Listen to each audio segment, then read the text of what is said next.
अमृत की चर्चा के प्रसंग में कुछ आचार्य याज्ञवल्क्य मैत्रेयी संवाद के चरम फल का वर्णन किया कि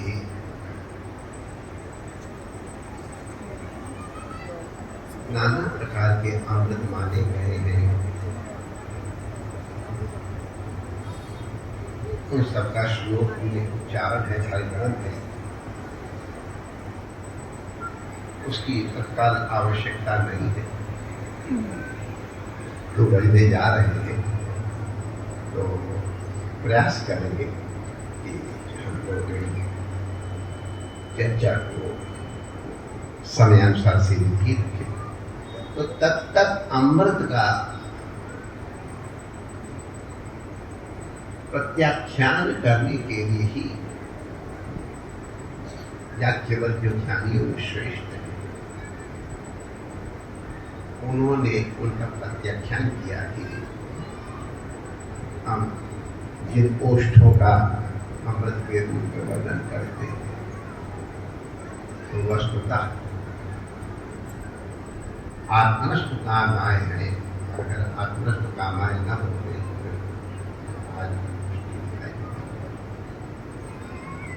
तो जितनी भी वस्तुएं जो व्यक्ति को प्रिय प्रतीत होती हैं और अमृतवत प्रतीत होती हैं, श्री याज्ञवल्क्य जी ने कृपा पूर्वक कहा ये सब के सब उस समय तक प्रिय है जब तक वो आत्मा के अनुकूल है। सोना भी जब मृत्यु सम्मुख आ जाती है तो वो भी त्याज्य उपेक्षा हो जाता है। अरे और तो और जब अति पीड़ा होती तो कहे भाई अब तो ये शरीर छूट जाए तो कल्याण। इसका मतलब शरीर भी प्रियता का हेतु नहीं है अगर हमारी प्रियता में वो साधक नहीं है। आत्मनस्तु कामाय सर्वम प्रियम भवति, ये उस अमृतमय प्रवचन का सार है। आत्मनस्तु कामाय सर्वम प्रियम भवति। तो ये कैसे उपलब्ध होता है उसके लिए मुझे महाराज जी ने उपनिषद का ही उदाहरण देके कहा, आत्मा वही करे अरे भगवती श्रोतव्य मंतव्य निधिध्यासितव्य। ये एक उपदेश का चल कि आप ये थोड़ा चर्चा ऐसी चला दी है विद्वानों ने, अगर बगल में वही विद्वान बैठे तो थोड़ी भाषा वो होगी जो आपको जल्दी शायद समझ में न आए, और जो ध्यान नहीं देंगे उनको तो बिल्कुल ही नहीं आएगी। अगर ध्यान देंगे तो सार सार अवश्य समझ में आ जाएगा, भले हर वाक्य या हर शब्द समझ में न आए। इसलिए अब इस यहाँ से उन्होंने शुरू किया है तो हमको यहीं से शुरू करना पड़ेगा। आप लोग सहयोग करो। तो आत्मा का ही श्रवण करना है, फिर श्रवण करने के बाद मनन करना है, फिर उसका नित्य। ये उपदेश का सार, अनुभूति का वो मार्ग है। तो सबसे पहले हुआ श्रवण। पहले जब श्रवण करोगे तभी तो मनन करोगे, जब मनन करोगे तभी ध्यान होगा। तो श्रवण किसे कहेंगे? तो श्रवण के लिए बताया गया है कि जो हमारा अत्यंत हितकर हो उसके लिए, उसके पास ही हमको श्रवण करना चाहिए। और उसके लिए लिखा है तत्विधि। तत्विधि माने उस परमात्मा को या उस तत्व को या उस अमृत को, जो भी आप उसका अर्थ लगाएं, उसको जान। उसको जानने के लिए विधि क्या है? तो गुरु एव अभिगच्छे।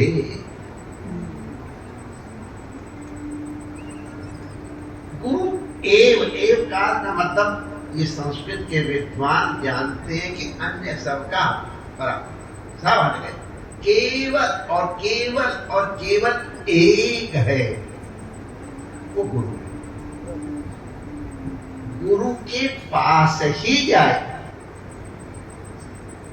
अब कैसे गुरु के पास जाए, उसके लिए भी बताया कि पहले कैसे जाओ।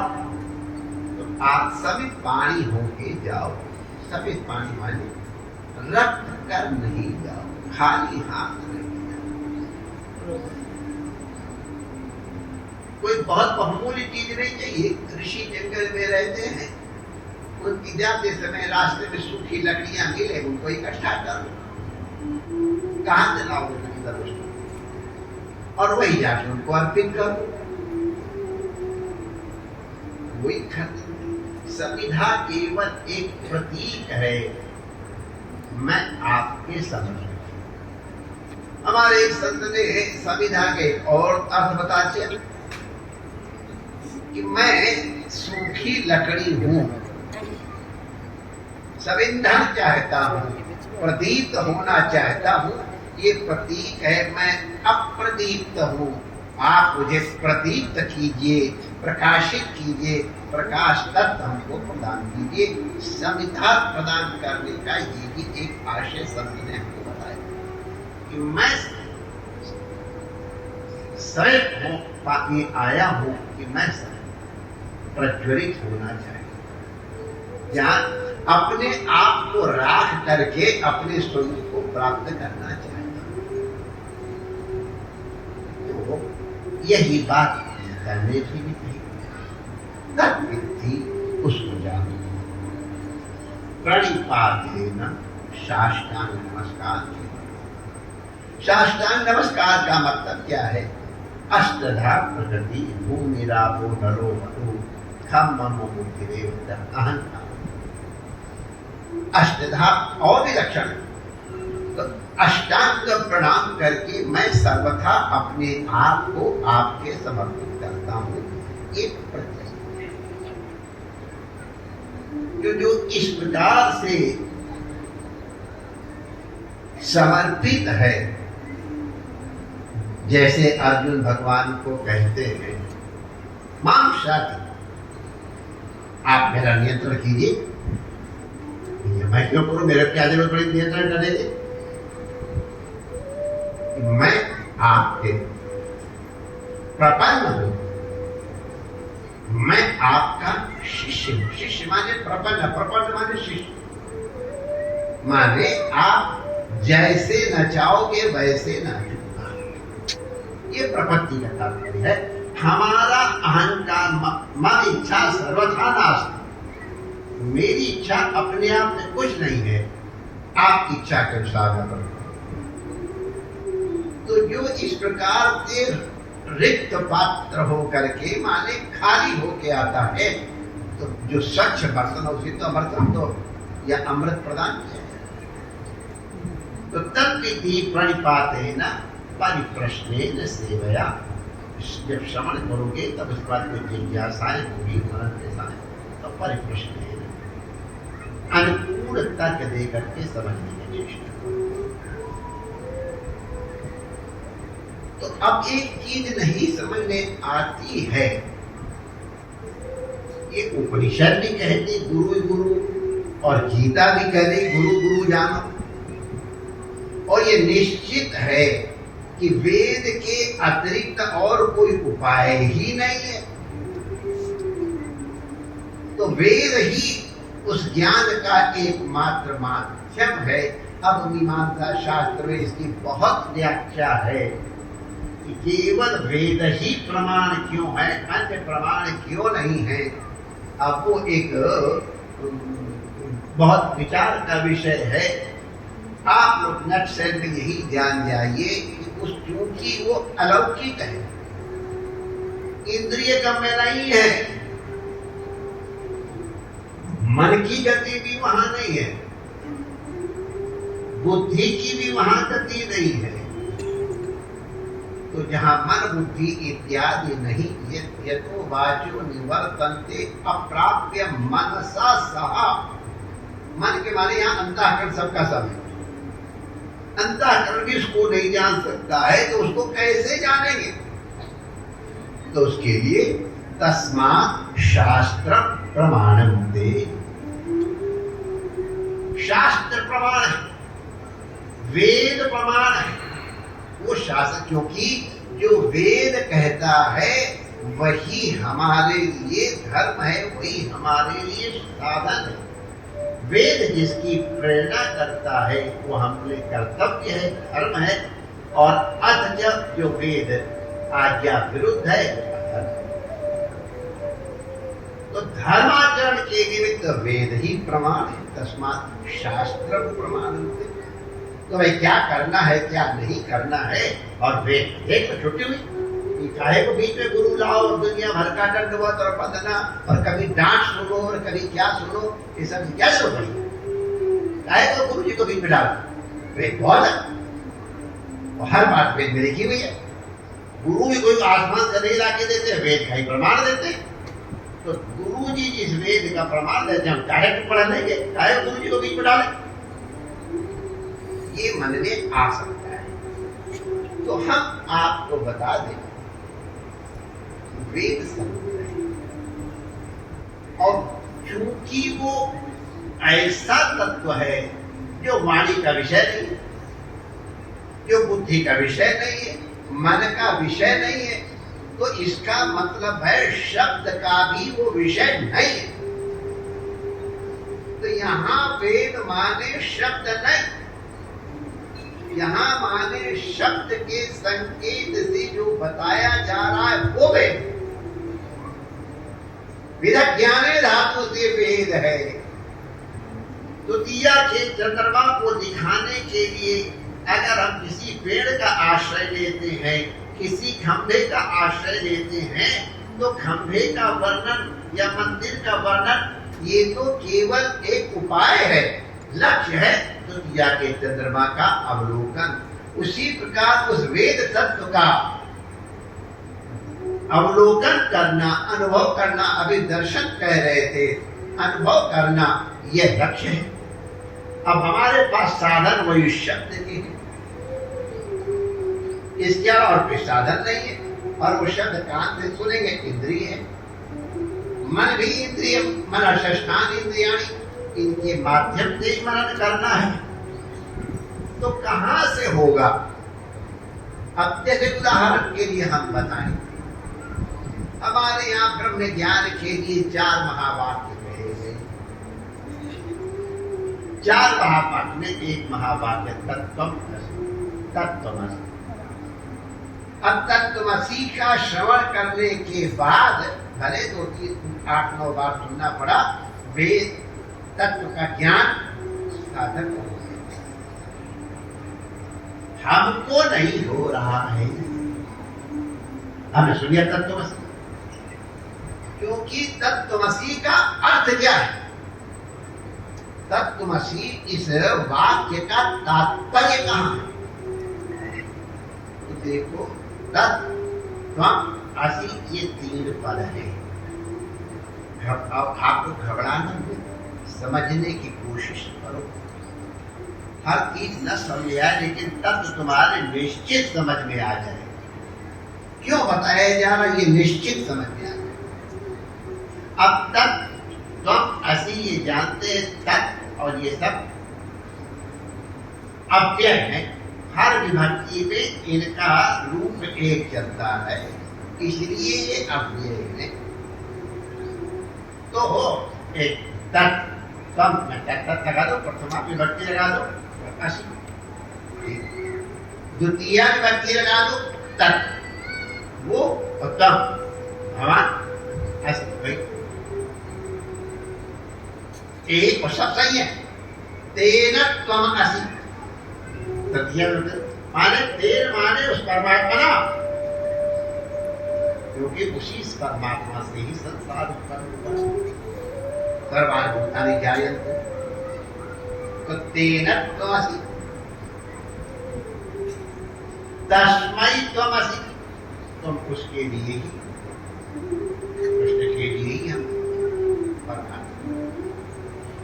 तस्मात् त्वमसि, वो परमात्मा ही मुख्य है, उसी से ही तुम्हारी गति है। सस्य त्वमसि, तुम उसके हो। कोई गलत है? सबके सब व्याकरण से समझ, और इनका अर्थ भी तस्मिन् त्वमसि, सारा संसार उसमें है, तो सारी की सारी विभक्तियों में से हमारे लिए कौन सी विभक्ति है? विवेक शिक्षा का प्रकार पंथ। इसीलिए युधिष्ठिर से जब पूछा गया का पंथा, तब उन्होंने यही बताया कि श्रुति के नाना प्रकार के अर्थ निकल सकते हैं। श्रुति के बिना श्रुति बहुत सी ऐसा अर्थ लगाना बहुत गलत नहीं, ठीक है, लेकिन श्रुति के बहुत अधिक अर्थ अभी हमने 7 तो निकाले दिए, और भी निकाल सकते ढूंढे जाने। तो श्रुति भी भिन्ना माने अर्थ है, माना श्रुति में एक वाक्यता है, इसमें तो कभी हमको स्वप्न में भी संदेह नहीं हो सकता है। तो अब उसको समझने के लिए जहां लिखा जो वस्तु श्रुति में समझ में न आती हो, उस श्रुति में अवलोकन कर लो। श्रुति वार्ता स्मृति रहना अच्छा, श्रुति के पीछे पीछे स्मृति चलती है, उसे समझ लो। स्मृतियां भी नाना, अजय क्यों वैभिन्न है? ऋषियों के द्वारा ये सबके सब प्रोक्त हैं, इसमें वैभिन्न क्यों है? वैभिन्न इसलिए है कि संसार में कोई दो व्यक्ति समान अंतःकरण वाले नहीं, और यही हमारे ऋषियों की विशेषता है। अन्य लोगों के यहाँ तो बस एक बता दिया गया, ये है, इसको तुम विलिंगली मानो या अनविलिंगली मानो, नहीं मानोगे तो हमारे पास बहुत से रास्ते आपको मनवाने के हैं।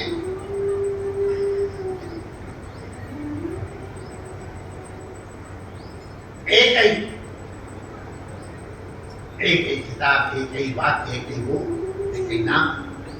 हमारे यहाँ ऋषि लोगों को मालूम था, ऋषि जनों को मालूम था कि सबके अंतःकरण अलग अलग हैं। उनके अंतःकरण के अनुरूप अगर मार्गदर्शन किया गया तो वो अपने मार्ग पे चल के लक्ष्य तक पहुंचे। जैसे स्वस्थ होना हमारा लक्ष्य, अब उस स्वास्थ्य लाभ के लिए हमको औषधि लेना है, कौन सी औषधि लेनी है, ये हमारे शरीर की बनावट के ऊपर है। शरीर के रूप में बात कर, तो किसी का शरीर वात प्रमुख है, किसी का शरीर पित्त प्रमुख है, किसी का शरीर कफ प्रमुख है। तो जिसका शरीर वात प्रमुख है उसके लिए दवाई पूछे, जिसका कफ प्रमुख है उसके लिए दवाई पूछे, जिसका पित्त प्रमुख उसके लिए दवाई पूछे।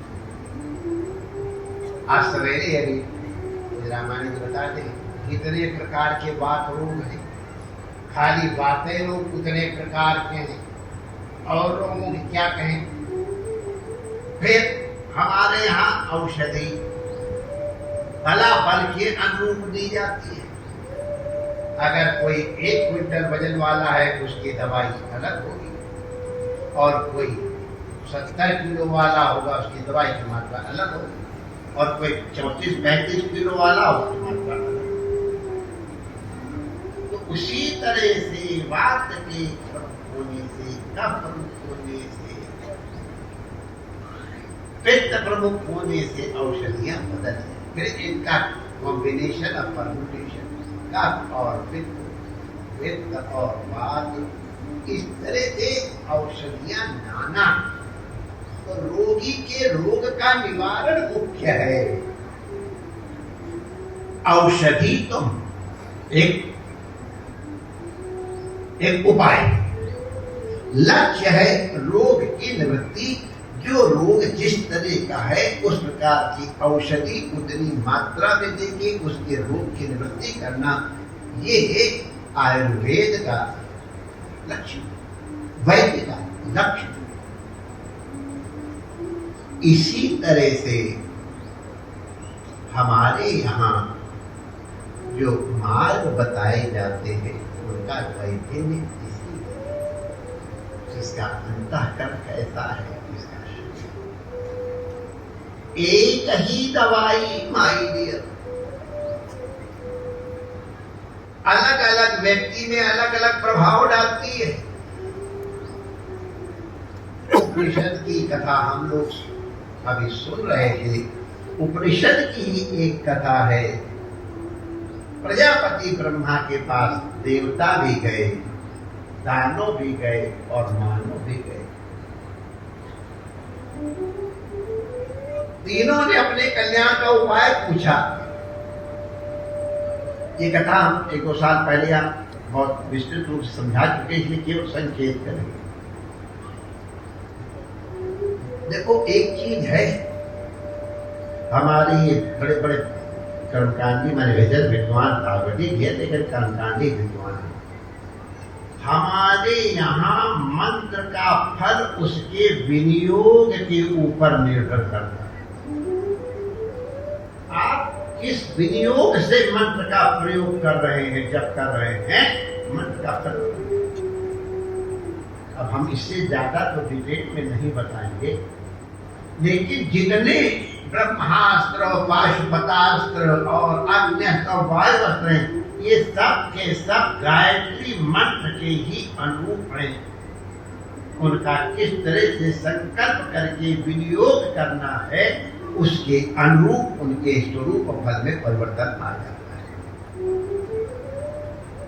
मंत्र वही है, विनियोग फल एक ही मंत्र है। उसको आप किस तरह से संकल्प करके जप रहे हैं, उसका फल बदल। इस उंगली से जपेंगे फल अलग है, इससे अलग है, सभी सब अलग। मतलब हमारा क्या है, मंत्र दिखाई एक पड़ रहा है, लेकिन तुम्हारे रोग को देख करके गुरु ने किस तरह से तुम्हारे लिए विनियोग किया है, उसके अनुसार आपके अंतःकरण में उसका फल विभिन्न रूप से स्फुरित। आप क्या रूप, आपके हृदय में अर्थ प्रस्फुटित होगा। प्रजापति ने एक अक्षर को उपदेश दिया, दा इति। देवता लोग भोगी हैं, उनके लिए दा। राक्षस लोग हिंसक हैं, असुर हिंसक है, उनके लिए दा का मंत्र। मनुष्य लोग लोभी है, उनके लिए भी दा का मंत्र। लेकिन तीनों के लिए अर्थ अलग अलग हो गया। देवताओं ने उसका अर्थ लगाया, हम भोगी हैं, इंद्रिय विषय के संदर्भ के द्वारा जो सुख प्राप्त होता उसके लिए लोलुप रहते हैं, इसीलिए प्रयास करके हमने देवताओं की योनि प्राप्त की है। और इस तरह से इंद्रिय विषय का लोलुप कभी अपने स्वरूप को प्राप्त नहीं कर पाया। उन्होंने प्रजापति को अर्थ बताया कि दा माने दमन, तो देवताओं के लिए दा माने दमन। राक्षस लोग गए वो हिंसक होते, दूसरों को पीड़ा देना उनका स्वभाव। उन्होंने सोचा कि जो क्रूर है, जो दूसरे को जलाने वाला है, वो कभी शांत रहेगा ही। दूसरे को जलाने वाला पहले खुद जलेगा, फिर शायद दूसरा जले या न जले। माचिस की तीली को तो जलना ही पड़ेगा, दीपक जले या न जले। तो ऐसे ही इस व्यक्ति के लिए जो दूसरों को जलाना चाहता है, उसके लिए दा का अर्थ हुआ दया। कि भाई तुम दूसरों पर दया करो।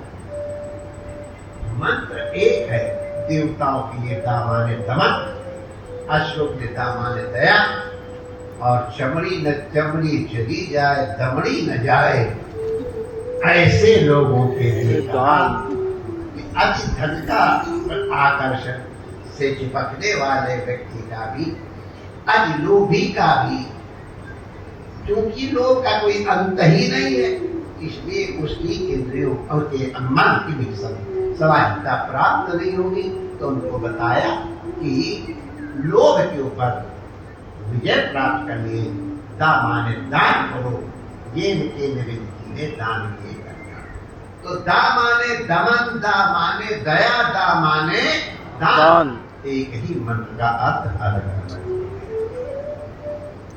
इसीलिए गुरुजन कहते हैं भाई तुम अपना मंत्र किसी को बताना नहीं, तुम्हारे लिए अलग है, उनके लिए अलग है, उनके लिए अलग है। दूसरा, आपने अशुद्ध कर बता दिया तो तुम्हारा तो अकल्याण निश्चित हो ही गया कि तुमने गलत मंत्र का उपदेश दे दिया। और अगर उसने गलत समझ करके उसका प्रयोग किया तो उसका दंड भी गुरु पे आता है। शिष्य के अपराध गुरु को भोगने पड़ते। महाभारत में कुंती से जब वो अपराध हुआ था, सूर्य को बुला लिया था, तो सूर्य ने कहा मैं तेरे गुरु को श्राप दे दूंगा जिसने तुम्हें मंत्र दिया है, अगर तुमने अनुकूल नहीं।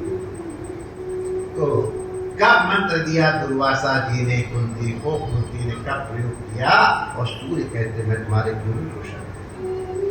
ये इसलिए आप लोगों से बताया जा रहा है कि गुरु मंत्र एक बहुत साइंटिफिक वस्तु है। साउंड के द्वारा वो एक एनर्जी है, जैसे परम तत्व में एक एनर्जी है, लाइट एनर्जी है, उसी तरह शब्द की शक्ति के द्वारा, जैसे हमारे यहाँ वेदांत में लोग कहते हैं शब्द में एक विलक्षण शक्ति होती है।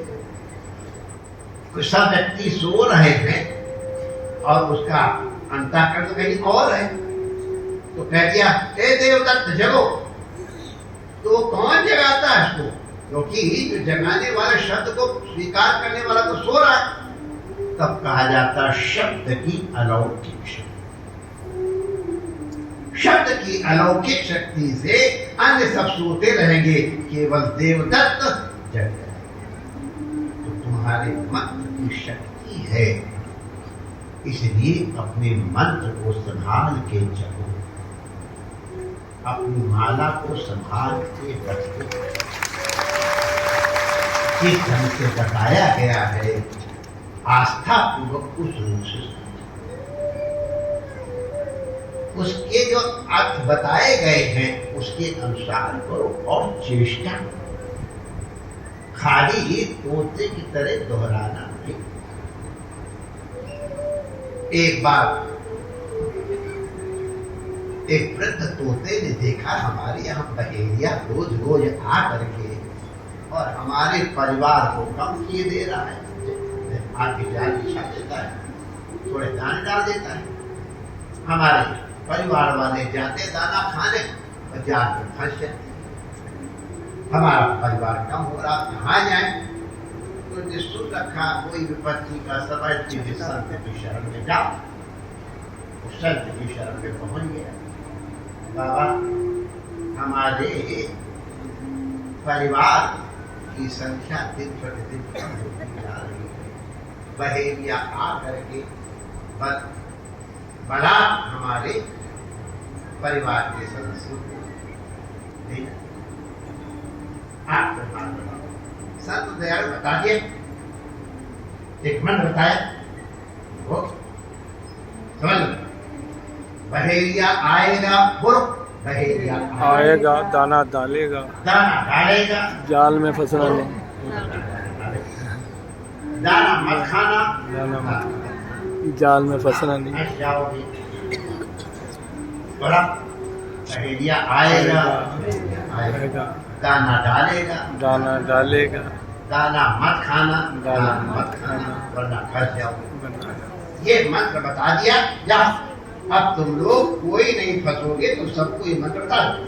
उसको और तो सही रहेगा। बहेलिया आएगा तो दाना डाल के जाल बिछाएगा, तो तुम ये मंत्र याद रखना, वो दाना हमको नहीं खाना है वरना फंस जाएगा। अब बैठे फिर जाल के वो तो अनभरी तूते ने सब अर्थ बता दिया, और तोते ने आके अपने सारे दोस्तों से कहा इकट्ठे हो जाओ, हम एक मंत्र सीख करके आए हैं, बड़े भारी महात्मा हैं। सारे फंस गए। उनसे अब हम लोग बहेलिया से बिल्कुल न डरे। हाँ, खुले दिल क्या मंत्र है? बहेलिया आएगा सारे तोतों का, बहेलिया आएगा दाना डालेगा, सारे तोतों ने कहा दाना डालेगा, जाल बिछाएगा, सब तोतों ने कहा जाल बिछाएगा, दाना मत खाना, दाना मत खाना, वरना फंस जाओगे, वरना फंस जाओगे। सारे तोतों ने, और तोता रटन तो प्रसिद्ध है। अब तोते लोग बहेलिया आएगा, जाल बिछाएगा, दाना डालेगा, दाना मत खाना, वरना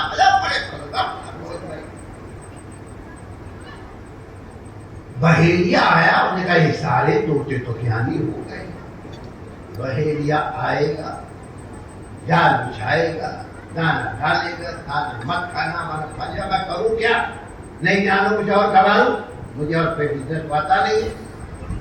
अब रोता रोता फिर बाबा बता दे कि मूर्ख ने तो क्या बना दिया है। अब मैं रोजी रोटी मेरी गई तो बात को बाद तो सारी सबको अपने बशिया के साथ बताओ।